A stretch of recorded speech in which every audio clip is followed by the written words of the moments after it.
द्वंद्व कहां तक पाला जाए, युद्ध कहां तक टाला जाए, तू भी राणा का वंशज, फेंक बाला जहां तक जाए। चलिए आगाज कर रहे हैं केमिस्ट्री के अनसॉल्व पेपर का 2025 के सेटों का।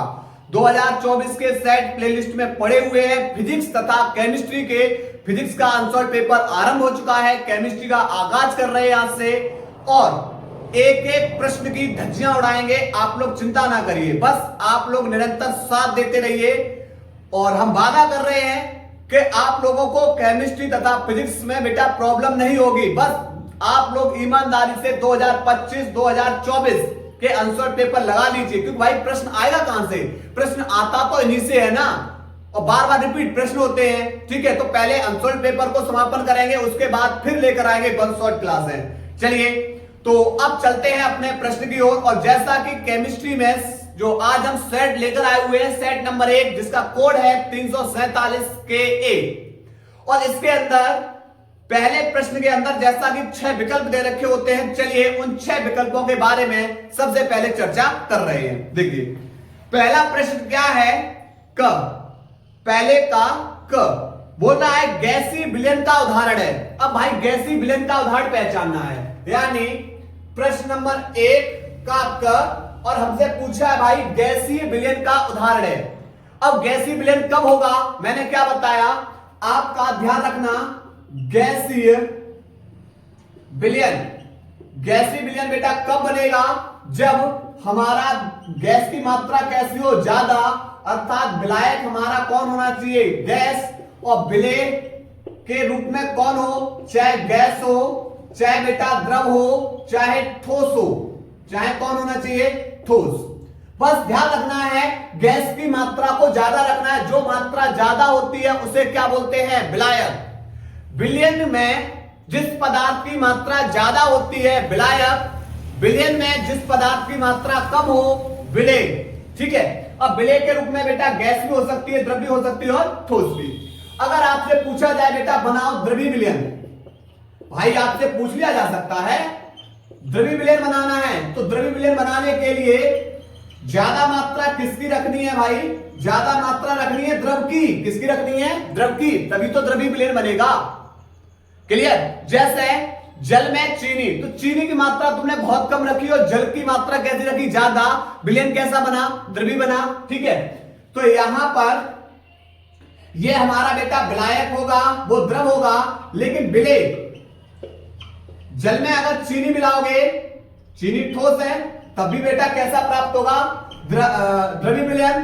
द्रव में द्रव को मिलाओगे तब भी द्रव्य विलयन, और द्रव में बेटा गैस मिलाओगे, जैसे पेप्सी पी है आप लोगों ने, सोडा वाटर पिया है, सोडा वाटर में कौन सी गैस होती है, CO2, किसके अंदर, द्रव के अंदर भी होती है। विलयन कैसा होता है, आप बोलोगे सर द्रव्य होता है, मतलब गैस। ठीक, तो आपको बेटा अगर मैं पूछे बताओ द्रव्य विलयन बनाना है, तो आप बोलोगे सर ज्यादा मात्रा रखेंगे वो विलायक के रूप में द्रव की रखेंगे, और कम मात्रा किसकी होगी, कम मात्रा होगी हमारी गैस की, ठोस की, द्रव की, भाई किसी की ले सकते हैं। ठीक, तीसरा बेटा अगर आपसे मैं पूछे बेटा बताओ ठोस विलयन बनाना है भाई, तो आप बोलोगे सर हम समझ चुके कि ठोस विलयन बनाना है तो ज्यादा मात्रा भाई ठोस की रखनी है, अर्थात ज्यादा मात्रा यानी विलायक। विलायक हमारा बेटा कौन होगा, ठोस, और विलेय किसको रखना है, यानी ठोस को भी रख सकते हो, द्रव को भी रख सकते हो, और गैस को भी। ठीक, अब आते हैं प्रश्न के विकल्प की ओर, आते हैं प्रश्न के विकल्प की ओर। भाई पहला विकल्प बोल रहा है कपूर का नाइट्रोजन में विलयन। भाई कपूर का नाइट्रोजन में विलयन, आप बोलोगे भाई कपूर का नाइट्रोजन विलयन, ये कौन सा विलयन है भाई, गैसीय विलयन है, द्रव्य विलयन है, ठोस विलयन है। हमसे क्वेश्चन पूछा गया विकल्प में भैया गैसीय विलयन बताओ। अब भाई क्या होगा, यानी कपूर का, कपूर को मिलाएंगे किसके अंदर, नाइट्रोजन में, यानी नाइट्रोजन हमारा ज्यादा है, और जिसकी मात्रा ज्यादा होगी बेटा वो क्या होगा, विलायक। और कपूर को मिला रहे हैं, तो कपूर को मिला रहे हैं यानी कम मात्रा है, तो ये हमारा कौन होगा, विलय। लेकिन नाइट्रोजन तो बेटा हमारा कौन है, N2 है, और N2 हमारा बेटा ये क्या है, गैस है।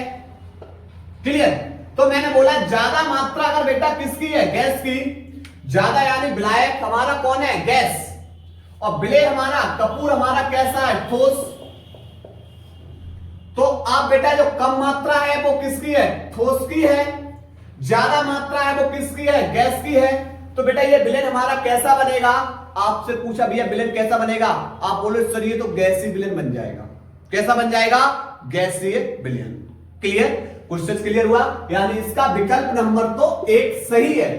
अब बात करेंगे सेकंड विकल्प की कि भाई हाइड्रोजन का पैलेडियम में विलेन, चलो इसको भी देख रहे हैं, हाइड्रोजन का पैलेडियम में विलेन समझो, हाइड्रोजन का यानी हाइड्रोजन को किस में मिला रहे हैं, पैलेडियम में, हाइड्रोजन को मिला रहे हैं पैलेडियम में। पैलेडियम तो बेटा हमारी धातु है, कैसी है ये, ठोस। अब चूंकि हाइड्रोजन को पैलेडियम में मिला रहे हैं तो पैलेडियम ज्यादा है, और पैलेडियम ज्यादा है तो ये हमारा कौन होगा भाई, विलायक। हाइड्रोजन हमारी कौन है, गैस है, हाइड्रोजन हमारी कौन है, गैस, और चूंकि हाइड्रोजन को मिला रहे हैं तो ये कौन है हमारा, विलेय। तो भैया विलायक किसका है, कौन ज्यादा है भाई, ज्यादा कौन है, तो आप बोलो सर ठोस ज्यादा है। जब ठोस की मात्रा ज्यादा होगी तो जो विलेन बनेगा वो कैसा बनेगा, ठोस। कैसा बनेगा, ठोस। ठीक है, थर्ड, तीसरा पॉइंट समझते हैं। तीसरा क्या है, तीसरा है पारे का सोडियम के साथ अमलगम, पारे का सोडियम के साथ अमलगम, यानी आप पारा को सोडियम में मिला रहे हो तो ये क्या बन जाता है, अमलगम। क्लियर, अमलगम कब बनेगा, जब आप बेटा पारे को किसी भी धातु के साथ मिला दोगे तो वो क्या बन जाएगा, अमलगम। जिंक के साथ मिला दोगे तो अमलगामिक जिंक। क्लियर, और ये बेटा जैसे ही पारे को सोडियम में मिलाया तो ये मिश्र धातु बन गया, और मिश्र धातु बन गया बेटा एक किस अवस्था में चला जाएगा, ठोस अवस्था में। ठीक है, या अर्ध ठोस, ठोस या अर्ध ठोस। ठीक है, तो हमारा जो विलेन बनेगा वो कैसा बनेगा, ठोस। ठीक है, चौथा वाला विकल्प है, चौथा वाला समझ लो, चौथा वाला है जल में घुली हुई ऑक्सीजन गैस, जल में घुली हुई ऑक्सीजन गैस। भाई जल हमारा द्रव है, और द्रव में किसको बोल रहे हैं, ऑक्सीजन को। तो भाई द्रव ज्यादा है ना, और ऑक्सीजन हमारी गैस है, कम है, कैसा विलेन होगा, द्रवी विलेन। क्लियर, तो आप उम्मीद है कि आप लोग बेटा आसानी से पहचान लेंगे कौन सा गैसीय विलेन है, कौन सा द्रवी विलेन है, और कौन सा ठोसी विलेन है। अब इससे संबंधित आपका कोई भी प्रश्न आ जाए तो आप इसे बड़े आसानी से हल कर जाएंगे। क्लियर, नोट करिए बेटा, इसको नोट करो पहले। इसके बाद बेटा पहले का खा प्रश्न, पहले का खा प्रश्न बोल रहा है किस संक्रमण धातु आयन के यौगिक रंगहीन होते हैं। ध्यान रखना सबसे पहले कि भाई जो संक्रमण धातु हैं, संक्रमण धातु, अगर इनका डी कक्षक कैसा है, पूर्ण है, डी कक्षक कैसा है, पूर्ण, अर्थात डी में बेटा 10 के 10 इलेक्ट्रॉन भरे हुए हैं तो यह किस गुण को दर्शाएगा, रंगहीन। अगर डी कक्षक अपूर्ण है, डी कक्षक अपूर्ण है, उसमें अयुग्मित इलेक्ट्रॉन उपस्थित हैं तो यह किस गुण को दर्शाएगा, तो यह दर्शाएगा रंगीन। किसको, रंगहीन, रंगीन। डी कक्षक पूर्ण रंगहीन, डी कक्षक अपूर्ण रंगीन कलर को। ठीक, अब आपको 4 विकल्प है और इनमें से पूछा है कि भाई एक इनमें से रंगहीन है। सबसे पहले आपको बेटा कौन सी 3D श्रेणी याद होनी चाहिए, कौन सी याद होनी चाहिए बेटा, 3D श्रेणी, क्योंकि बोर्ड एग्जाम में यही ज्यादातर पूछी जाती है। कौन सी है 3D श्रेणी,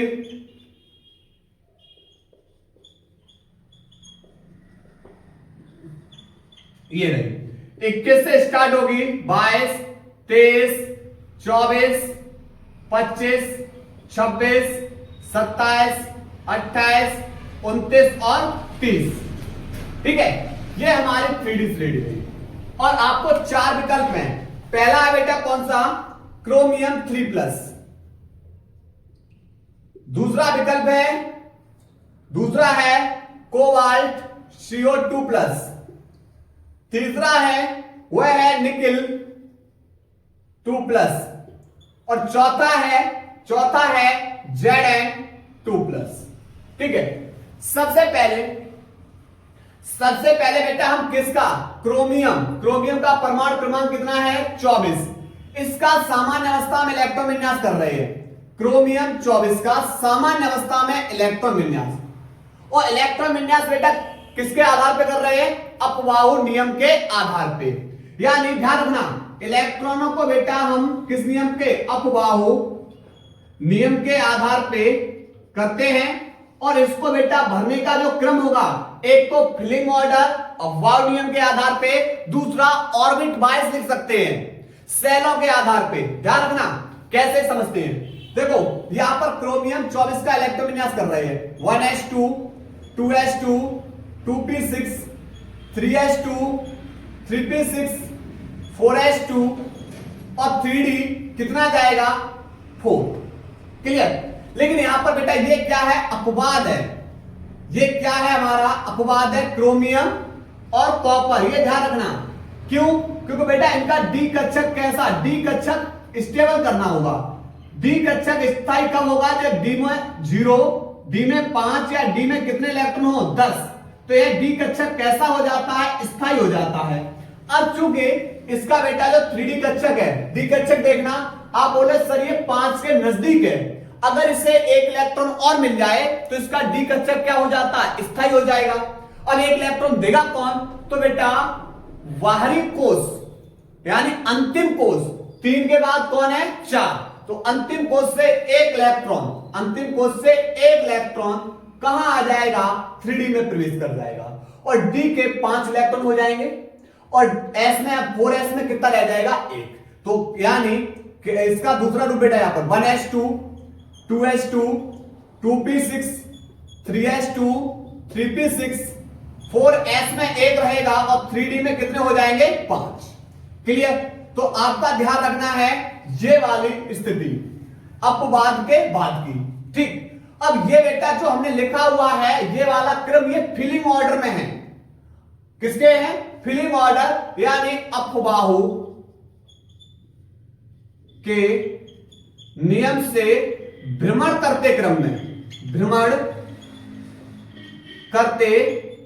में। ठीक। इससे हम बेटा ऑर्बिट वाइज भी लिख सकते हैं, मुख्य सेल के आधार पे भी लिख सकते हैं। मुख्य सेल के आधार पे पहली संख्या, दूसरी संख्या, तीसरी संख्या, चौथी संख्या, मुख्य सेल के आधार पे। देखो अब यहां पर मुख्य सेल के आधार पे कैसे लिख सकते हैं, क्रोमियम 24 1s2, दूसरी संख्या 2s2 2p6, उसके बाद 3s2 3p6। और बेटा 3d को पहले, क्योंकि ये मुख्य सेल के आधार पे लिख रहे हैं, 3d 5 और 4s 1। एस में 1 क्यों गया, आपको पता है बेटा, यहां से डी कक्षक स्टेबल करना। ठीक। तो ये बेटा किसके आधार पे लिखा हुआ है, मुख्य सेल के आधार पे यानी ऑर्बिट वाइज लिखा हुआ है। ये अपवाहु नियम के आधार पे भ्रमण करते क्रम में, और ये मुख्य सेल के आधार पे लिखा हुआ है। अब चूंकि ये दोनों के दोनों सही हैं, चाहे आप बेटा ऑर्बिट वाइज लिख दो, चाहे आप बेटा अपवाहु नियम के आधार पे फिलिंग ऑर्डर में लिख दीजिए, कैसे भी लिख दो, दोनों करेक्ट। ठीक है। अब समझते कहानी ये है भाई कि इस क्रोमियम पे 3+ आया है। 3+ कब आया होगा भाई, मेरे पास 1 रुपया है, मेरे ऊपर चार्ज कैसा है, आप बोलोगे सर आपके ऊपर तो कोई चार्ज ही नहीं है। क्यों नहीं है, क्योंकि मैंने अपना रुपया बेटा किसी को दिया है क्या। अगर मैं अपने उस रुपए का त्याग कर देंगे तो मेरे ऊपर चार्ज कैसा आ जाएगा, प्लस। अब भाई यहां पर जो क्रोमियम है, क्रोमियम पे कितना प्लस है, 3+। 3+ कब आया होगा, 3+ बेटा तब आया होगा जब इसने अपने बाहरी कोष से कितने इलेक्ट्रॉन, 3 इलेक्ट्रॉन त्यागे होंगे। अब देखते कैसे, देखो 1s2 2s2 2p6 3s2 3p6 4s2 और 3d 5, 4s1 और 3d 5 ये था। अब बाहरी कोष से बेटा, बाहरी कोष यानी कौन सा है, बाहरी कोष यानी मुख्य शेल ऑर्बिटल कौन सा है, चौथी संख्या। अब चौथी संख्या में तो इसके पास कितना इलेक्ट्रॉन है, एक इलेक्ट्रॉन है, लेकिन इसे त्यागने कितने हैं, 3। तो भैया जब यहां से एक इलेक्ट्रॉन त्याग देगा तो यहां पर इसके पास कितना बचेगा, 0। लेकिन इसने तो अभी S से एक ही तो इलेक्ट्रॉन त्यागा है, त्यागने कितने हैं, 3। तो फिर बेटा 2 इलेक्ट्रॉन कहां से त्यागेगा, तो जो हमारा बाहरी कोष है उससे एक कोष पहले अंतिम उपकोष, अंतिम उपकोष बेटा कौन है, 3D। अंतिम उपकोष कौन है, 3D। और इससे बेटा जब ये 2 इलेक्ट्रॉन और त्याग देगा तो 5 थे, 2 इससे त्यागे और एक इससे त्याग दिया, तो 5 थे, 2 इसने त्याग दिए, तो इसके पास कितने इलेक्ट्रॉन बचे, 3। ठीक है, अब बेटा देखते हैं 3D कक्षक में। ये हमारा 3D कक्षक है, डी में 10 इलेक्ट्रॉन भरे जाते हैं, तो यहां पर इसके कितने बॉक्स बनाने, 5। पहले इलेक्ट्रॉन कैसे भरने होते हैं, पहले इलेक्ट्रॉन भरने होते हैं अयुग्मित, अयुग्मित का संकेत दिए। फिर बेटा बचे हुए इलेक्ट्रॉन को क्या करना शुरू कर देते हैं, युग्मित, युग्मित का संकेत दिए। डी कक्षक में 3 इलेक्ट्रॉन है, तो 1 2 3। आप बोलो सर ये तो डी कक्षक अपूर्ण है, और डी कक्षक अपूर्ण है तो किसको दर्शाएगा, रंगीन। किसको दर्शाएगा, रंगीन। यानी डी कक्षक में अयुग्मित इलेक्ट्रॉन है और अयुग्मित इलेक्ट्रॉन ये दर्शा रहे हैं, ये किसको दर्शा रहा है, रंगीन को। अच्छा, तो यानी ये वाला बेटा रंगीन है, ये हमारा कौन सा हो गया, रंगीन। लेकिन हमें बताना है रंगहीन। अब बेटा दूसरा विकल्प देखो, कोबाल्ट का। अब कोबाल्ट ले रहे हैं, कोबाल्ट का परमाणु क्रमांक कितना है भाई, 27। चलिए इलेक्ट्रॉन विन्यास करो, 1s2 2s2 2p6 3s2 3p6 4s2 और 3d बेटा 7। 3d कितने, 7। ठीक, लेकिन यहां पर CO2+, कोबाल्ट 2+ कब दर्शाएगा, 2+ कब दर्शाएगा, जब ये बाहरी कोष से कितने इलेक्ट्रॉन त्यागेगा, 2। और क्रम मैंने बोला दोनों तरीके से लिख सकते हो, चाहे मुख्य शेल के आधार पर लिख दो, चाहे अपवार नियम के आधार पर लिख दो, बेटा दोनों के दोनों करेक्ट हैं। ठीक, चलिए करते हैं, 1s2 2s2 2p6 3s2 3p6। अब बेटा चूंकि बाहरी कोष बेटा कौन है, चौथी संख्या है, 2+ है, मतलब यहां से बेटा चौथी संख्या 2 इलेक्ट्रॉन है, दोनों त्याग देगा तो इसके पास कितना बचेगा, 0। और यहां पर बेटा 3d 7। अब बेटा बताओ डी कक्षक में कितने इलेक्ट्रॉन है, डी कक्षक में कितने इलेक्ट्रॉन है, बोलोगे सर 7 है, भरिए। पहले अयुग्मित 1 2 3 4 5। आप बोले सर 5 भरे कितने, 7, बचे 2 इलेक्ट्रॉन, युग्मित करना शुरू कर दो, 6 और 1 7। आप बोले सर तब भी तो इसका डी कक्षक अपूर्ण है ना, डी कक्षक अपूर्ण है, डी कक्षक पूर्ण कब होगा, जब 10 इलेक्ट्रॉन होंगे। तो ये भी बेटा किसको दर्शाएगा, ये भी दर्शाएगा रंगीन। ये भी किसको दर्शा रहा है, रंगीन। अब आ रही बात निकिल की। निकिल क्या करते हैं, निकिल का परमाणु क्रमांक बेटा कितना है, 28। चलिए पहले सिंपल तरीका से करते हैं, 1s2 2s2 2p6 3s2 3p6 4s2 और 3d 8। लेकिन बेटा यहां पर तो निकिल 2+ है, 2+ का मतलब भाई इसने 2 इलेक्ट्रॉन का क्या किया है, त्याग। और 2 इलेक्ट्रॉन का त्याग करेगा कहां से, बाहरी कोष से। तो भाई इसके पास तो बाहरी कोष में 2 इलेक्ट्रॉन है, दोनों त्याग देगा तो बचेगा कितना, 0। 1s2 2s2 2p6 3s2 3p6 4s में 0 और 3d 8। बेटा इसके डी कक्षक में कितना हो गया, निकिल 2+ के डी कक्षक में 8 इलेक्ट्रॉन बचे, भरो 1 2 3 4 5। अब बचे हुए इलेक्ट्रॉन युग्मित करना शुरू कर दो, 6 7 और 1 8।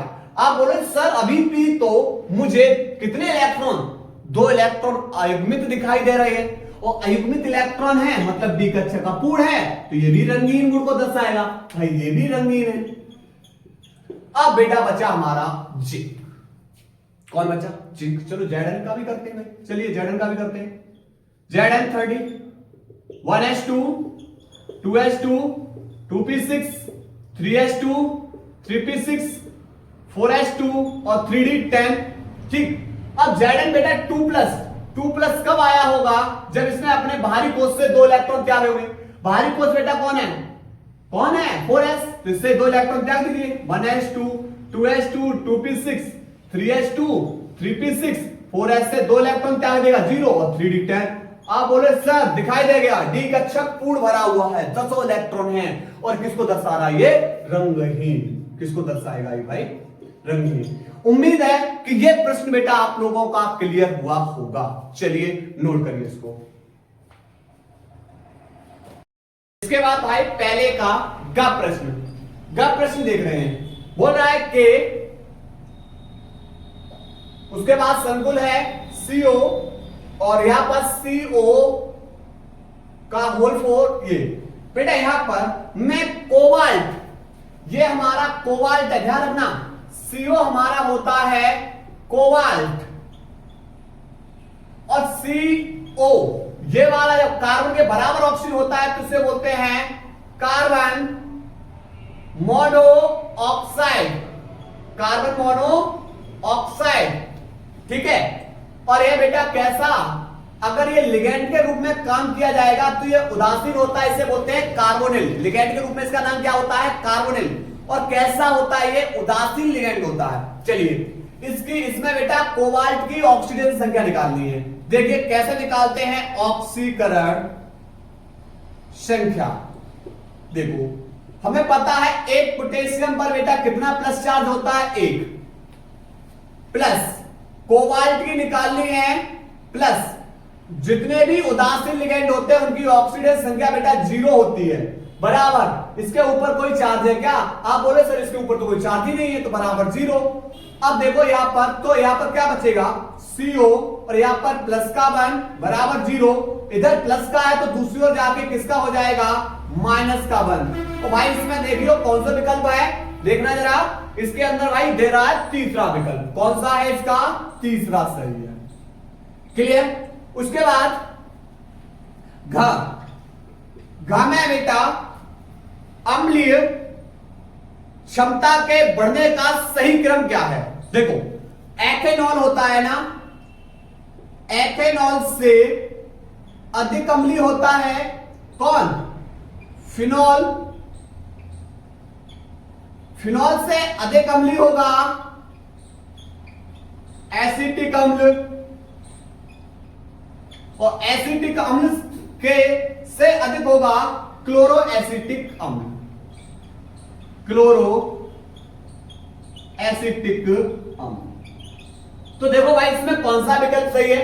फिनॉल से अधिक, एथेनॉल से अधिक फिनॉल, फिनॉल से अधिक एसिटिक अम्ल, और एसिटिक अम्ल से अधिक अम्लीय कौन है? क्लोरो एसिटिक अम्ल। इसका बेटा जो विकल्प है वह विकल्प नंबर तीसरा सही है। कौन सा सही? इसका तीसरा सही है। चलिए नोट करिए, इसके बाद आगे हल कराएं। नोट करो भाई। इसके बाद बेटा अब हम पढ़ने वाले हैं पहले का ड़ प्रश्न। ड़ प्रश्न ये है, निम्नलिखित में से कौन सा धनात्मक फैलिंग विलयन परीक्षण देता है? देखो फैलिंग विलयन परीक्षण क्या होता है? जो फैलिंग विलयन में जो एल्डिहाइड है वह एल्डिहाइड बदल जाता है किसमें? कार्बोक्सिलिक अम्ल में। किसमें बदल जाता है? कार्बोक्सिलिक अम्ल के अंदर। क्लियर? तो इसमें ध्यान रखना ग्लूकोज, इसके अंदर कौन है? ग्लूकोज के अंदर उपस्थित होता है एल्डिहाइड ग्रुप। ग्लूकोज के अंदर कौन उपस्थित होता है? एल्डिहाइड। ग्लूकोज के अंदर कौन उपस्थित होता है? एल्डिहाइड समूह। और एल्डिहाइड समूह अर्थात C डबल बॉन्ड में O, सिंगल बॉन्ड में H। कैसे समझते हैं? ये जो सुक्रोज होता है, ये जो सुक्रोज होता है C12 H22O11, यह बेटा जल के साथ क्रिया करेगा HN। अब देखो कार्बन 12 है, 12 के आधे C6 और यहां पर C6, हाइड्रोजन 22 और 2 24 के आधे H12, ऑक्सीजन 11 और 1 12, 12 के आधे O6 और O6। एक टूटेगा ग्लूकोज में और एक टूटेगा फ्रैक्टोज के अंदर। एक ग्लूकोज और एक फ्रैक्टोज। ग्लूकोज बेटा यहां पर इसके अंदर उपस्थित होता है एल्डिहाइड समूह, CHO समूह, और फ्रैक्टोज के अंदर बेटा उपस्थित होता है कीटोनिक समूह, कीटोनिक समूह अर्थात C डबल बॉन्ड में O। क्लियर? अब समझो, अब चूंकि जो फैलिंग विलेन होता है, फैलिंग विलेन होता है, यह एल्डिहाइड समूह को यानी CuO, यह हमारा फैलिंग विलेन होता है, फैलिंग विलेन। ठीक, अब ये बेटा यहां पर ये जो फैलिंग विलेन है इस एल्डिहाइड समूह को बदल देता है कार्बोक्सिलिक अम्ल में। कैसे? यानी ये इसका बेटा यह एक ध्रुवल ऑक्सीकरण है। कौन सी क्रिया है? ध्रुवल ऑक्सीकरण। ये वाला बेटा ऑक्सीजन इसके पास ले देंगे तो बन जाएगा COOH और ये बन जाता है कार्बोक्सिलिक अम्ल, कार्बोक्सिलिक समूह है अभी, क्योंकि इसके आगे बेटा एल्डिहाइड, इसके आगे R हो सकता है, AR हो सकता है, कुछ भी हो। ठीक, प्लस इधर का बेटा जो Cu2+ है वो दूसरी ओर बदल जाएगा Cu+ के अंदर। लेकिन यहां पर ऑक्सीजन पे 2 माइनस थे ना, अब ऑक्सीजन पे 2 माइनस है पर उस ओर जा रहा है, ये वाला Cu2+ दूसरी ओर Cu2+ में बदल रहा है। तो भाई यहां पर 2+ यानी एक ऑक्सीजन पे 2 माइनस और एक Cu पे उधर जाके 1+ हो जाएगा। तो एक ऑक्सीजन बेटा 2 माइनस है, प्लस भी 2 चाहिए, अर्थात Cu2 चाहिए एक ऑक्सीजन को। तो 2 Cu करने के 2 से मल्टीप्लाई, तो 2 Cu एक O को लेकर बाहर, एक ऑक्सीजन इसके पास। क्लियर? तो यहां पर ध्यान रखना, फैलिंग विलेन क्या करता है? एल्डिहाइड को किस में बदल देता है? कार्बोक्सिलिक समूह में। पहला पॉइंट ध्यान रखना। ठीक है, अब ये बेटा एल्डिहाइड ग्रुप किसके अंदर है? एल्डिहाइड ग्रुप है हमारा किसके अंदर? ग्लूकोज के अंदर है। कैसे समझते हैं? कार्बन 6 है, देखो 1 2 3 4 5, 1 2 3 4 5 और 1 6। क्वेश्चन आता है, ये संरचना आती, ध्यान रखना। कार्बन संख्या 1 पर बेटा पहले उपस्थित होगा एल्डिहाइड समूह, पहले पे कौन उपस्थित होगा? एल्डिहाइड समूह। और लास्ट वाले पे बेटा होगा प्राथमिक एल्कोहल CH2OH। ठीक, ये हमारा एल्डिहाइड। कार्बन संख्या 3 को छोड़कर, तीसरे को छोड़कर सीधे हाथ पे बेटा OH, इसके विपरीत हाथ पे किसको जोड़ देना है? H। लेकिन 3 पे उल्टा कर दो, OH और यहां पर H, तो ये हमारा बेटा बन जाएगा ग्लूकोज। ठीक, देखो ये रहा एल्डिहाइड समूह और यही एल्डिहाइड बेटा बदल जाता है कार्बोक्सिलिक अम्ल के अंदर। ठीक है, तो इसका विकल्प नंबर बेटा कौन सा सही है? भाई इसमें ग्लूकोज कौन सा है विकल्प? पहला। ठीक है, तो यहां पर ध्यान रखना है, ग्लूकोज के अंदर एल्डिहाइड समूह होता है जो बदल जाता है कार्बोक्सिलिक समूह के अंदर। ठीक है, नोट करिए बेटा इसको।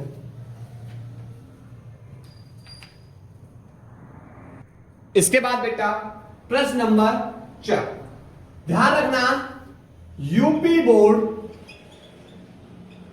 एग्जाम 2026 में बेटा एक प्रश्न देखने के लिए मिलेगा आपको, ध्यान रखना। समझते हैं एक एक विकल्प को। इसके प्रश्न बोल रहा है, श्रृंखला में कार्बन परमाणु की संख्या में बदलाव किए बिना एल्किल हैलाइड से प्राथमिक एमिनो के बनाने का सर्वश्रेष्ठ तरीका है। भैया प्राथमिक एमिन बनाना है।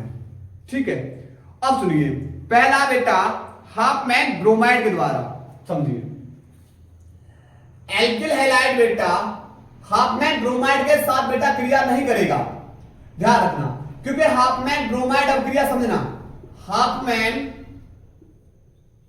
ब्रोमाइड अभिक्रिया किससे होती है? क्या एल्किल हैलाइड से होती है या नहीं होती है? इसी पे चर्चा चल रही है। सबसे पहले पता होनी चाहिए भैया हाफमैन ब्रोमाइड अभिक्रिया है क्या, क्या इसके अंदर एल्किल हैलाइड से क्रिया होगी या नहीं। समझो, ये हाफमैन ब्रोमाइड का बेटा यहां पर RC डबल बॉन्ड में O सिंगल बॉन्ड में NH2, ये बेटा हमारा फॉर्मूला होता है एमाइड का, हाफमैन ब्रोमाइड, तो इसमें ही एमाइड आ रहा है और ब्रोमाइड है तो मतलब ब्रोमीन के साथ क्रिया। प्लस में बेटा आप चाहे KOH या NaOH वाला ले लेंगे क्षार, क्या ले लेंगे? क्षार, और इसको गर्म कर देंगे, क्या कर देंगे? गर्म। अब समझो होगा क्या कि एक Br पे 1 माइनस और एक K पे 1 प्लस, तो भैया Br 2 है तो K भी हमें 2 चाहिए, तो 2K प्लस 2 Br को लेकर बाहर 2K Br। अब क्या होगा, ये वाले दोनों में दोनों ऑक्सीजन अगर हम इस C डबल बॉन्ड O को दे दें तो ये बन जाता है CO3 और CO3 पे बेटा चार्ज हो जाता है 2 माइनस अर्थात कार्बोनेट। जब इन पे 2 माइनस हो जाएंगे तो 2 प्लस और ले लो, और 2 प्लस कहां मिलेंगे बेटा यहां पर K के पास, तो हमें फिर 2 K और बढ़ानी पड़ी, तो यहां से 2O इस CO के पास पहुंच गए और इस पे बन गया CO3 पे 2 माइनस, तो इसके लिए हमें 2 प्लस और बढ़ाने पड़े अर्थात K2CO3। अब होगा क्या, अब यहां पर बेटा हाइड्रोजन 1 2 3 4 और ऑक्सीजन तुम्हारे पास कितने बचे हुए 2, एक ऑक्सीजन में होता है 2 माइनस और H पे प्लस, भैया 2 माइनस है तो प्लस भी 2 चाहिए, क्लियर, तो फॉर्मूला बन जाएगा H2O। पर ऐसे ऑक्सीजन है कितने, ऐसे ऑक्सीजन तुम्हारे पास बचे हुए 2 और हाइड्रोजन 1 2 3 और 1 4, तो 4 हाइड्रोजन करने के 2 से मल्टीप्लाई प्लस, अब बचा कौन है, बचा है RNH2, RNH2, और ये बन गया बेटा हमारा प्राथमिक एमीन। अब भाई देखो एमीन तो बना, एमीन बनवाया है, क्वेश्चन के अंदर एमीन बनवाया है, लेकिन बेटा कहीं पर भी एल्किल हैलाइड का जिक्र नहीं चला है, RX का जिक्र नहीं चला है, R एल्किल X हमारा हैलाइड, कहीं भी रिएक्शंस के अंदर जिक्र नहीं चला। और ये बोर्ड एग्जाम में आपकी प्रश्न बेटा पूछा जाता है कि हाफमैन ब्रोमाइड अभिक्रिया, ग्रेवियल थैलेमाइड अभिक्रिया टिप्पणी करने के लिए आती है, गार्टमान कोक अभिक्रिया, सैंडेमायर अभिक्रिया, ये सब की सब बेटा एक बस शॉर्ट वीडियो के अंदर आपको नए नए जितनी भी होगी सब की सब कंप्लीट करा दी जाएंगी, ठीक। यानी विकल्प 1 हमारा पहला बेटा गलत, क्योंकि यहां पर कहीं पर भी एल्किल हैलाइड का उपयोग नहीं किया गया। सेकंड है ग्रेवियल थैलेमाइड संश्लेषण, नेमिक रिएक्शंस, ग्रेवियल थैलेमाइड संश्लेषण समझना। तो ग्रेवियल थैलेमाइड में क्या होगा, इसके अंदर लिया जाता है बेटा थैलेमाइड, इसके अंदर कौन लिया जाता है थैलेमाइड, C डबल बॉन्ड में हो, C डबल बॉन्ड में हो, इससे जुड़ा होगा NH, ठीक है, ये होता है थैलेमाइड, ठीक। इसकी अभिक्रिया बेटा हम कराएंगे, किससे कराएंगे, इसकी अभिक्रिया कराएंगे हम KOH के साथ, किसके साथ कराएंगे, KOH क्षार के साथ, ठीक। तो आपको पता K पे प्लस, OH पे माइनस, H पे प्लस और N पे माइनस, तो यहां से H प्लस किसको लेकर बाहर हो जाएगा, OH को लेकर बाहर, और K प्लस जुड़ जाएगा N के पास, तो यहां से कहानी बदली, C डबल बॉन्ड में हो, ऊपर भी C डबल बॉन्ड में हो, इससे जुड़ा है N, N पे भाई माइनस चार्ज है, इसके पास प्लस आएगा, N पे माइनस और K पे प्लस, और ये बन जाएगा पोटेशियम थैलेमाइड, ठीक। इसकी अभिक्रिया बेटा हम करा देंगे किसके साथ, RX के साथ। अब कराएंगे RX के साथ, R पे प्लस और X पे माइनस, तो आप बोलोगे सर K प्लस माइनस के साथ और N, और यहां पर R प्लस N के साथ जाएगा, तो माइनस के बेटा कौन बाहर हो जाएगा, नीचे हम लिख दिया माइनस से लगा दिया, मतलब बाहर हो रहा है कौन, KX, और यहां पर जोड़ देंगे C डबल बॉन्ड में हो, C डबल बॉन्ड में हो, और इससे बेटा जुड़ा हुआ है कौन, N, और N पे चार्ज है माइनस, माइनस के पास आएगा प्लस, और ये बन जाएगा N से जुड़ा हुआ है एल्किल समूह, तो N एल्किल थैलेमाइड, ठीक। इसका बेटा करा देंगे जल अपघटन, इसका क्या करा देंगे, जल अपघटन, HOH के साथ क्रिया उत्प्रेरक H, तो आप बॉन्ड तोड़ोगे किसके बीच में, कार्बन और नाइट्रोजन के बीच में, तो कार्बन पे प्लस और नाइट्रोजन पे माइनस, क्योंकि कार्बन की तुलना में नाइट्रोजन अधिक ऋणात्मक है। इसी प्रकार यहां से बॉन्ड तोड़ेंगे, नाइट्रोजन पे एक और माइनस और कार्बन पे प्लस, H पे प्लस OH पे माइनस, पर बेटा 2 माइनस है, प्लस भी 2 चाहिए, 2 से मल्टीप्लाई, तो देखो R से जुड़ा हुआ N पे 2 माइनस है, 2 प्लस का मतलब इसके पास 2 H आ जाएगी, और यही बेटा बन जाएगा हमारा प्राथमिक एमीन, क्या बन जाएगा, प्राथमिक एमीन प्लस, ये बेटा अब कहानी थोड़ी सी बदली, चूंकि दोनों के बॉन्ड टूट चुके हैं, C डबल बॉन्ड में हो, इसका एक बॉन्ड मुक्त, C डबल बॉन्ड में हो, इसका एक बॉन्ड मुक्त, अब इन दोनों पे प्लस है, प्लस के पास माइनस भेज दीजिए, 2 से मल्टीप्लाई किया है यानी एक OH इससे जुड़ जाएगा और एक OH इससे जुड़ जाएगा और ये बन जाएगा थैलिक अम्ल। क्या बन गया ये? थैलिक अम्ल। ठीक है, तो भाई यहां से देखो सीधा का सीधा एल्किल हैलाइड से क्रिया हो रही है और क्या बना रहे हैं? प्राथमिक एमीन, यानी विकल्प हमारा यही सही है क्योंकि एल्किल हैलाइड से क्रिया की है। अब इसके बाद अगले वाले 2 बचे हुए विकल्प को और जरा चेक कर रहे हैं। अगला वाला बेटा, अगली वाली कहानी है वो है तीसरा विकल्प सैंडे-मायर अभिक्रिया। सैंडे-मायर अभिक्रिया, सैंडे-मायर अभिक्रिया होती है किससे? डाइएजोनियम लवण। कौन सा वाला? बेंजीन डाइएजोनियम लवण N2Cl, बेंजीन डाइएजोनियम लवण। ठीक है, बेंजीन डाइएजोनियम लवण से किसकी क्रिया कराएंगे बेटा? चाहे HBr के साथ क्रिया करा दो, चाहे KBr, चाहे HBr, चाहे HCl, चाहे HCl। ठीक है, इसके साथ क्रिया उत्प्रेरक Cu और CuCl। उत्प्रेरक यहां पर Br है तो यहां पर लिख सकते हैं CuBr। क्यों? प्लस के साथ आपने क्लोराइड लिया तो क्लोराइड, ब्रोमाइड लिया तो ब्रोमाइड। ठीक, अब होगा क्या? होगा ये बेटा H पे प्लस, Br पे माइनस और Cl पे माइनस और N2 पे प्लस। अब H प्लस किसको लेकर बाहर हो जाएगा? आप बोलोगे सर H प्लस लेकर बाहर हो जाएगा Cl को, ये वाला H प्लस Cl को लेकर बाहर। अब चूंकि N2 एक द्वै परमाणु गैस है, द्वै परमाणु गैस, हम आपको देखो नाइट्रोजन नाइट्रोजन के बीच में बेटा 3 बॉन्ड है इस तरीके से, ये स्ट्रक्चर कुछ इस तरीके से, Cl पे माइनस और N2 पे प्लस। अब चूंकि नाइट्रोजन नाइट्रोजन के बीच में बेटा कैसे है? ट्रिपल बॉन्ड है, पूरे बने हुए हैं, तो यहां से N2 गैस बाहर, प्लस चार्ज इसके ऊपर आ जाएगा और उससे जुड़ जाएगा माइनस, यानी बेंजीन के ऊपर आ जाएगा कौन? आ जाएगा Br और ये बन जाएगा ब्रोमो बेंजीन। कौन बन जाएगा? ब्रोमोबेंजीन। अगर Cl लेते तो यहां Cl हो जाता, Cn होता तो यहां Cn हो जाता और ये बेटा अभिक्रिया कौन सी हो जाती? सैंडे-मायर। अगर केवल Cu उत्प्रेरक लिखते, केवल किसको लिखते? Cu, तो वो अभिक्रिया बन जाती गाल्टरमान अभिक्रिया। कौन सी बन जाती? गाल्टरमान अभिक्रिया। ठीक, इसके बाद एक अभिक्रिया और बची हुई है, जरा उसको भी चेक कर ले रहे। ठीक है, तो यहां पर विकल्प हमारा बेटा लॉक ये है, समझना। उसके बाद चौथी अभिक्रिया बेटा यहां से अमोनिया के साथ क्रिया। अब अमोनिया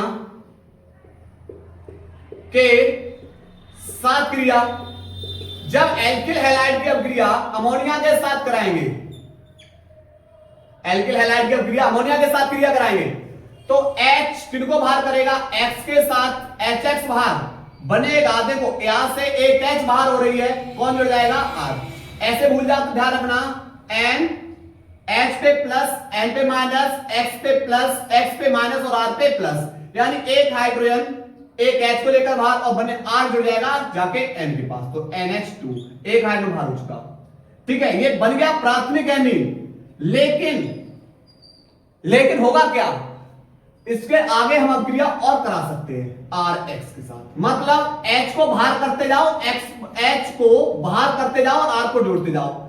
एक H X को लेकर बाहर, एक H यहां से बाहर हो रही है, ये वाली R से जोड़ दो, तो यहां पर हो जाएगा नाइट्रोजन से एक R ऊपर, एक R बेटा यहां पर जोड़ दी हमने और इससे एक H बची हुई है, तो ये बन गया द्वितीयक एमीन।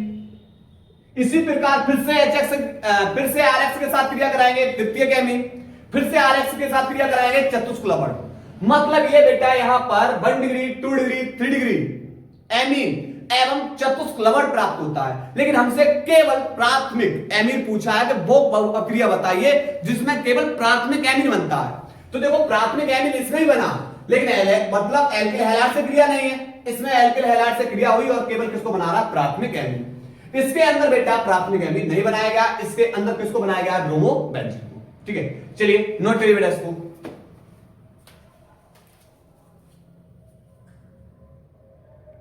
इसके बाद बेटा दूसरे का प्रश्न है 1 बिलियन में बेंजीन का 30 द्रव्यमान प्रतिशत कार्बन टेट्रा क्लोराइड में घुला हुआ है, बेंजीन के मोल अंश की गणना कीजिए। देखिए बेंजीन को घोला गया है कार्बन टेट्रा क्लोराइड के अंदर, समझना।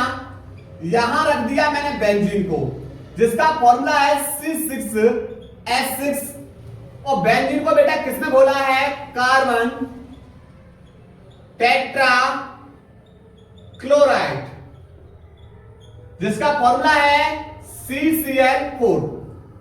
भाई कोई भी मात्रा अपने आप में कितने परसेंट होगी? आप बोलोगे सर कोई भी मात्रा अपने आप में 100% होगी, यानी जो पूरा बिलियन होगा वो कितने परसेंट बना होगा? 100% बिलियन होगा। क्लियर? अब चूंकि बेंजीन को घोला गया है, तो बेंजीन बेटा हमारी कौन है? विलेय। किसमें घोला गया है? कार्बन टेट्रा क्लोराइड में, यानी ये विलायक। ठीक है, टोटल मात्रा बेटा 100% थी। टोटल मात्रा कितने परसेंट थी? 100% बोला भाई 30% हमारा कौन है? बेंजीन। जब 100 में 30% बेंजीन है तो 70% कौन होगा? Carbon tetra chloride. लेकिन द्रव्यमान के अनुसार है, तो मैंने मान लिया यह इसका भार है 30 ग्राम, और यहां पर इसका भार है बेटा वो कितना है? 70 ग्राम। ठीक, अगर मुझे किसी का भी मोलस निकालना है, तो मोलस निकालने के लिए पहले भैया पता करनी होगी मोलों की संख्या। मोलस निकालने के लिए क्या पता करनी होगी? मोलों की संख्या। अगर हमें किसी भी घटक का मोल परिभाष निकालना है, तो उस घटक के मोलों की संख्या बट्टे बिलियन में उपस्थित सभी घटकों, जो भी कुल घटक हैं, उन सभी घटकों के मोलों की संख्या। तो देखो, तो भाई हमें चाहिए मोलों की संख्या। तो इसके लिए बेटा मोल बराबर होता है, मोल बराबर भार बट्टे क्या होता है? अड़भार। तो भाई दोनों के भार पता है, अब अड़भार निकाल लो। कैसे? इसका अड़भार निकालेंगे। एक कार्बन का अड़भार 12, हाइड्रोजन का 1, नाइट्रोजन का 14, उसके बाद सोडियम का 23, ऑक्सीजन का 16, क्लोरीन का 35.5, उसके बाद सल्फर का 32। ठीक है, ध्यान रखना है इस चीज के बारे में। चलिए निकालते। बेटा एक कार्बन का 12 है, तो बेटा कार्बन क्या है? आप बोले सर 6 कार्बन है। जब एक का 12 है तो 6 का कितना हो जाएगा? बोलो 12 6 72, प्लस एक हाइड्रोजन का 1, पर ऐसे हाइड्रोजन कितने दिखाई दे रहे? 6, तो यहां पर प्लस 6, तो बोलोगे 72 और 6, इसका कितना हो जाएगा? 78। कितना हो जाएगा? 78। इसी प्रकार इसका भी अड़भार निकालो। चलिए निकालो। एक कार्बन का 12 प्लस एक क्लोरीन का 35.5 है, और ऐसी क्लोरीन कितनी है? 4। चलिए मल्टीप्लाई करो। 4 पंजे 20, 4 पंजे 20 और 2 22, और 4 के 12 और 2 कितना हो गया? 12 और 2 14। एक अगला दशमलव लगा दिया।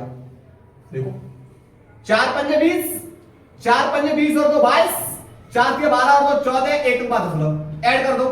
2 और 2 4, 4 और 1 5, यहां से 154। इतना अड़भार निकलेगा। चलिए अब निकालते मोल। तो इसके मोल को बेटा, बेंजीन के मोल को Na से, और कार्बन टेट्रा क्लोराइड के मोल को हमने किससे लिख लेंगे? Nb से। तो Na बराबर भार 30 बट्टे अड़भार 78, तो 78 का भाग कर दे रहे हैं 30 में, भाग जाएगा भाग टूटे बिंदु 0, 7 3 21, 7 चौक 28, क्या 4 बार जाएगा? देखते हैं। 4 8 32, नहीं जाएगा, 3 ही बार जाएगा बेटा। 3 8 24, 3 7 21, 21 और 2 कितना हो जाएगा? 23, बचेगा 6, यहां पर भी 6, फिर बेटा 0 बढ़ा लो। 7 8 56, क्यों 7 ने 9 63, 9 बार जाएगा क्या? 9 8 72, और 9 7 63, नहीं जाएगा। 8 8 7 56, 8 ही बार जाएगा। ठीक है, तो Na बराबर कितना निकला? 0.38 मोल निकाला। अब इसका अड़भार निकाल, इसका डेटा निकाल लो मोल। Ne बराबर भार बट्टे अड़भार 154, 154 का भाग कर दे रहे 70 में। देखिए भाग 154 का भाग बेटा 70 करें, भाग जाएंगे, भाग टूटे बिंदु 0, 15 चौक 4 बार चला जाएगा, 4 चौक 16, 4 पंजे 20 और 1 21, और 4 एकम 4 और 2 कितना हो जाएगा? 6। 4 चौक 16, 4 पंजे 20 और 21, 4 है कम 4 और 2 6, बचेगा बेटा 4, यहां पर बेटा बचेगा 8, फिर बेटा करेगा यहां पर 0 बढ़ा दो, 15 चुके 5 बार चला जाएगा, 15 पंजे 75, तो एनबी बराबर 0.45। ठीक है, अब कहानी क्या है, अब चूंकि मुझे जिसका मोल प्रभाज निकालना है, मुझे निकालना है बेंजीन का मोल प्रभाज। किसका निकालना है, बेंजीन का मोल प्रभाज निकालना है। तो बेंजीन के मोलों की संख्या बट्टे बेंजीन के मोलों की संख्या प्लस कार्बन टेट्राक्लोराइड के मोलों की संख्या। चलिए Na का मान 0.38 बट्टे Na का मान 0.38 प्लस Nb का मान 0.45। ठीक है, अब कहानी करनी क्या है, कहानी ये है कि भाई यहां से बचेगा कितना, तो यहां पर C6H6 बराबर 0.38 बट्टे ऐड करेंगे 8 और 5 13, 4 और 3 7 और एक कितना हो जाएगा 8, दशमलव लगा हुआ है। ठीक है, अब दशमलव से दशमलव क्या कर देंगे, हटा देंगे और 83 का भाग 38 में कर दीजिए आंसर। भाग जाएंगे, भाग टूटे भी दशमलव का 0, 8 चौक 32, 8 पंजे 40 ज्यादा हो जाएगा, 4 तिया 12, 8 चौक 32 और 1 33, बचेगा कितना, यहां पर बचेगा 8 और यहां पर बचेगा कितना 7, 4 बचेगा। ठीक, 0 बढ़ाओ, 8 6 48 ज्यादा हो जाएगा, 8 पंजे 4 0.45, तो यहां से आंसर आएगा 0.45। क्लियर, नोट करिए बेटा, इसको नोट करिएगा।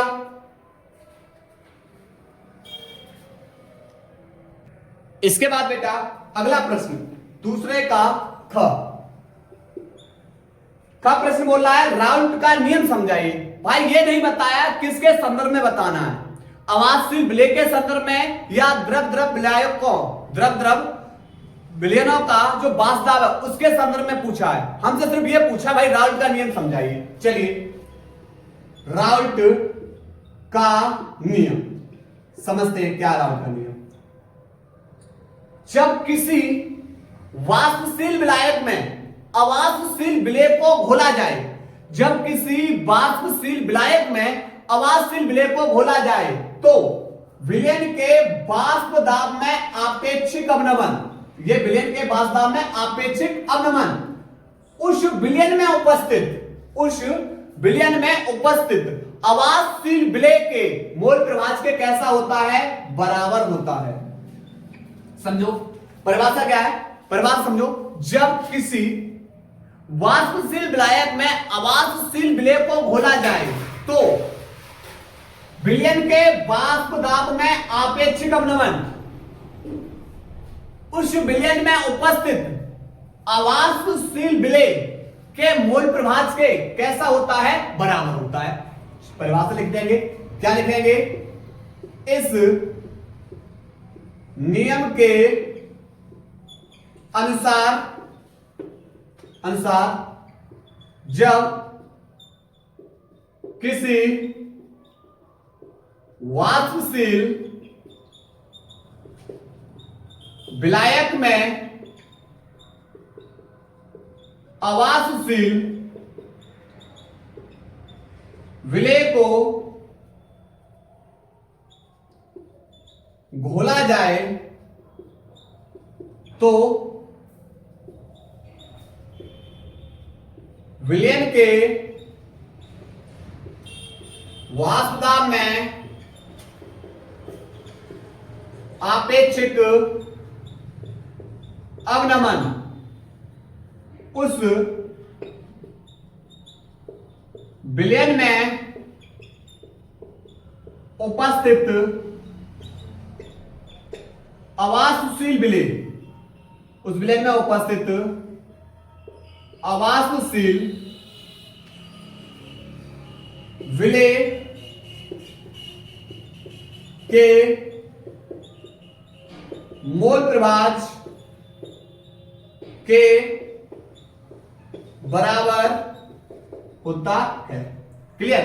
और ये बेटा जो नियम दिया है वो किसके आधार पर दे दिया हमने, अवाष्पशील विलय के संदर्भ में राल्ट का नियम। ठीक है। अब क्वेश्चंस बेटा जितना पूछा था वो यहां तक है, लेकिन अब हम आगे की कहानी समझा रहे हैं। इससे आगे समझना, हम यहां इमोजी बना दे रहे हैं ताकि आप लोग समझ लेना कि यहां से जो प्रश्न बताया है वो बेटा आपका आगामी प्रश्न है, पूछा जाने वाला प्रश्न है, ठीक है, और 5 नंबर का बनेगा। ध्यान रखना इस चीज के बारे में, समझिए। अब देखो यहां पर एक्स ए क्या है, तो एक्स ए है हमारा विलेय का मोल प्रभाज, और विलेय का मोल प्रभाज एक्स ए बराबर होता है विलेय के मोलों की संख्या बट्टे विलेय के मोलों की संख्या प्लस विलायक के मोलों की संख्या। क्लियर? तो यानी विलयन में उपस्थित, ये क्या है, विलयन में उपस्थित घटकों के मोलों की संख्या। अब चूंकि मुझे विलेय का मोल प्रभाज निकालना है, तो विलेय के मोलों की संख्या बट्टे विलयन में उपस्थित जो भी घटक हैं उन सभी घटकों के मोलों की संख्या। अब चूंकि विलयन बना होता है विलेय प्लस विलायक, इसलिए विलेय के मोलों की संख्या प्लस विलायक के मोलों की संख्या।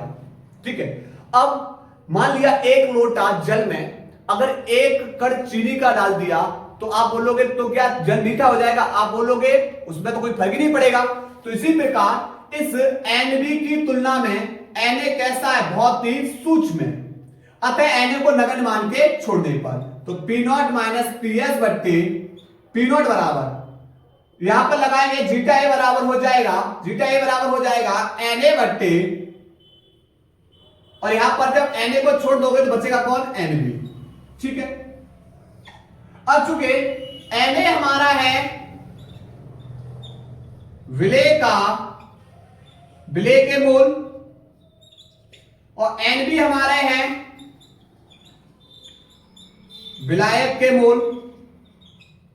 ठीक है, अब मोल बराबर क्या होता है, मोल बराबर होता है भार बट्टे अड़भार। मोल बराबर क्या होता है, भार बट्टे अड़भार। मोल बराबर क्या होता है, भार बट्टे अड़भार।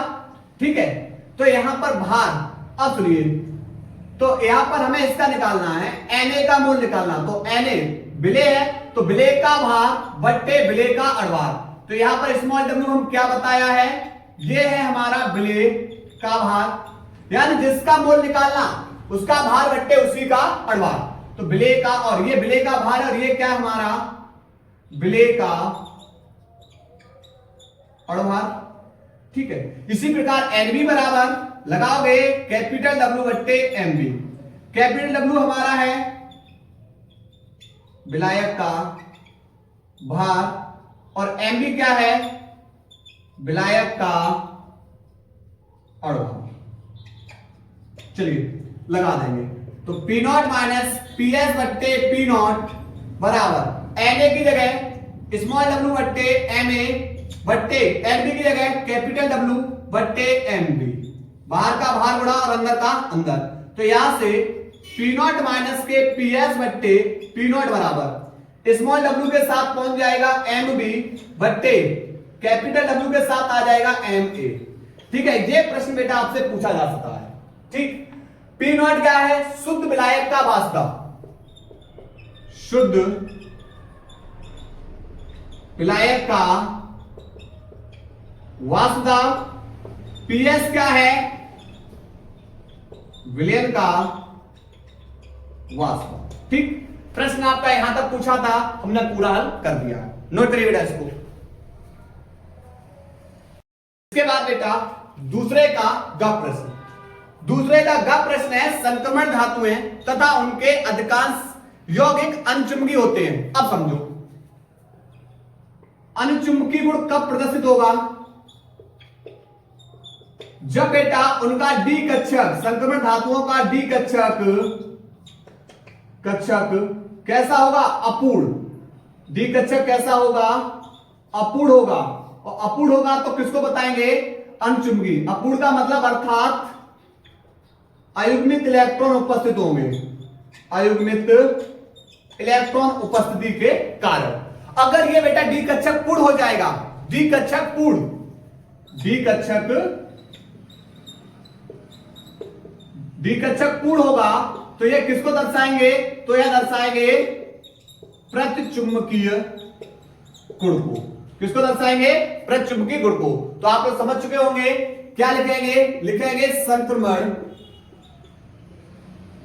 धातुएं अथवा उनके अधिकांश यौगिक अयुग्मित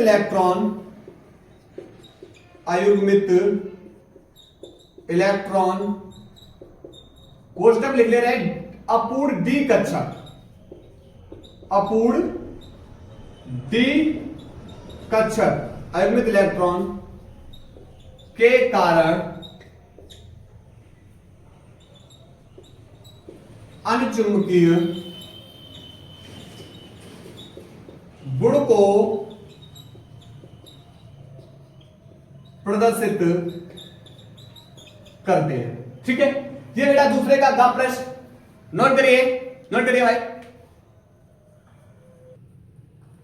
इसके बाद बेटा प्रश्न नंबर घ प्रश्न बोल रहा है MnBr4 संकुल दे रखा है जिसके ऊपर 2 माइनस है के केवल प्रचक्रण चुंबकीय आघूर्ण का मान 5.9 बोर मैग्नेट है, संकुल आयन की ज्यामिति क्या होगी। समझो, सबसे पहले दे रखा है MnBr4 और यहां पर इसके ऊपर कितना चार्ज है, 2 माइनस। पहले बेटा हमें संकुल दे रखा है।